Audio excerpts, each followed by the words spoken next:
ಕರ್ನಾಟಕ ರಾಜ್ಯದ ಹವಾಮಾನ ಮುನ್ಸೂಚನೆ. ನಾನು CS ಪಾಟೀಲ್, ವಿಜ್ಞಾನಿ, ಹವಾಮಾನ ಕೇಂದ್ರ, ಬೆಂಗಳೂರು. ನಾನು ಮುಂದಿನ 7 ದಿನಗಳವರೆಗೆ ಕರ್ನಾಟಕ ರಾಜ್ಯದ ಹವಾಮಾನದ ಮುನ್ಸೂಚನೆಯನ್ನು ಸಂಕ್ಷಿಪ್ತವಾಗಿ ವಿವರಿಸುತ್ತೇನೆ. ಇಂದು ಕರಾವಳಿಯಲ್ಲಿ ವ್ಯಾಪಕವಾಗಿ ಮಳೆಯಾಗಿದ್ದರೆ ಉತ್ತರ ಹಾಗೂ ದಕ್ಷಿಣ ಒಳನಾಡಿನ ಜಿಲ್ಲೆಗಳಲ್ಲಿ ಹಲವು ಕಡೆ ಮಳೆಯಾಗಿದೆ. ಪ್ರಮುಖವಾಗಿ ಅಫಜಲ್ಪುರ್, ಕಲಬುರಗಿ ಜಿಲ್ಲೆಯಲ್ಲಿ 9 ಸೆಂಟಿಮೀಟರ್, ಗುರುಮಿತಕಲ್, ಯಾದಗಿರಿ ಜಿಲ್ಲೆಯಲ್ಲಿ 6 ಸೆಂಟಿಮೀಟರ್, ಸಿಂದಗಿ, ವಿಜಾಪುರ ಜಿಲ್ಲೆಯಲ್ಲಿ ಕೂಡ 6 ಸೆಂಟಿಮೀಟರ್ ಮಳೆಯಾಗಿದೆ.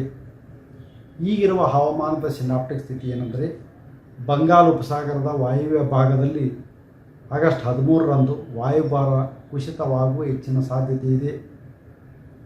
ಮುಂದೆ ಈ ನಿರೀಕ್ಷಿಸಬಹುದಾದ ವಾಯುಭಾರ ಕುಸಿತವಾಗುವ ಹಿನ್ನೆಲೆಯಲ್ಲಿ ಕರಾವಳಿ, ಉತ್ತರ ಹಾಗೂ ದಕ್ಷಿಣ ಒಳನಾಡಿನ ಜಿಲ್ಲೆಗಳಲ್ಲಿ ಆಗಸ್ಟ್ 11ರಿಂದ ಆಗಸ್ಟ್ 17ರವರೆಗೆ ವ್ಯಾಪಕವಾಗಿ ಮಳೆಯಾಗುವ ಹೆಚ್ಚಿನ ಸಾಧ್ಯತೆ ಇದೆ.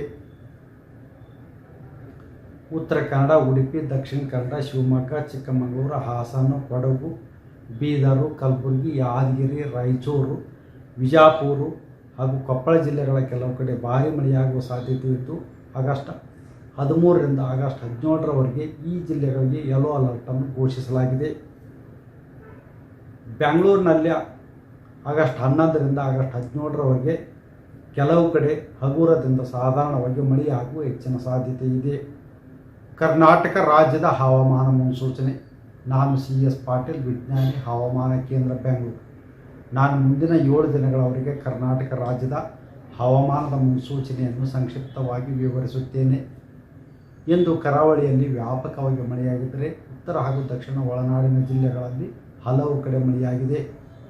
ಪ್ರಮುಖವಾಗಿ ಅಫಜಲ್ಪುರ್, ಕಲಬುರಗಿ ಜಿಲ್ಲೆಯಲ್ಲಿ 9 ಸೆಂಟಿಮೀಟರ್, ಗುರುಮಿತಕಲ್, ಯಾದಗಿರಿ ಜಿಲ್ಲೆಯಲ್ಲಿ 6 ಸೆಂಟಿಮೀಟರ್, ಸಿಂದಗಿ, ವಿಜಾಪುರ ಜಿಲ್ಲೆಯಲ್ಲಿ ಕೂಡ 6 ಸೆಂಟಿಮೀಟರ್ ಮಳೆಯಾಗಿದೆ. ಈಗಿರುವ ಹವಾಮಾನದ ಸಿನಾಪ್ಟಿಕ್ ಸ್ಥಿತಿ ಏನೆಂದರೆ, ಬಂಗಾಳ ಉಪಸಾಗರದ ವಾಯುವ್ಯ ಭಾಗದಲ್ಲಿ ಆಗಸ್ಟ್ 13ರಂದು ವಾಯುಭಾರ ಕುಸಿತವಾಗುವ ಹೆಚ್ಚಿನ ಸಾಧ್ಯತೆ ಇದೆ. ಮುಂದೆ ಈ ನಿರೀಕ್ಷಿಸಬಹುದಾದ ವಾಯುಭಾರ ಕುಸಿತವಾಗುವ ಹಿನ್ನೆಲೆಯಲ್ಲಿ ಕರಾವಳಿ, ಉತ್ತರ ಹಾಗೂ ದಕ್ಷಿಣ ಒಳನಾಡಿನ ಜಿಲ್ಲೆಗಳಲ್ಲಿ ಆಗಸ್ಟ್ 11ರಿಂದ ಆಗಸ್ಟ್ 17ರವರೆಗೆ ವ್ಯಾಪಕವಾಗಿ ಮಳೆಯಾಗುವ ಹೆಚ್ಚಿನ ಸಾಧ್ಯತೆ ಇದೆ. ಉತ್ತರ ಕನ್ನಡ, ಉಡುಪಿ, ದಕ್ಷಿಣ ಕನ್ನಡ, ಶಿವಮೊಗ್ಗ, ಚಿಕ್ಕಮಗಳೂರು, ಹಾಸನ, ಕೊಡಗು, ಬೀದರು, ಕಲಬುರಗಿ, ಯಾದಗಿರಿ, ರಾಯಚೂರು, ವಿಜಾಪುರ ಹಾಗೂ ಕೊಪ್ಪಳ ಜಿಲ್ಲೆಗಳ ಕೆಲವು ಕಡೆ ಭಾರೀ ಮಳೆಯಾಗುವ ಸಾಧ್ಯತೆ ಇದ್ದು, ಆಗಸ್ಟ್ 13ರಿಂದ ಆಗಸ್ಟ್ 17ರವರೆಗೆ ಈ ಜಿಲ್ಲೆಗಳಿಗೆ ಯೆಲ್ಲೋ ಅಲರ್ಟನ್ನು ಘೋಷಿಸಲಾಗಿದೆ.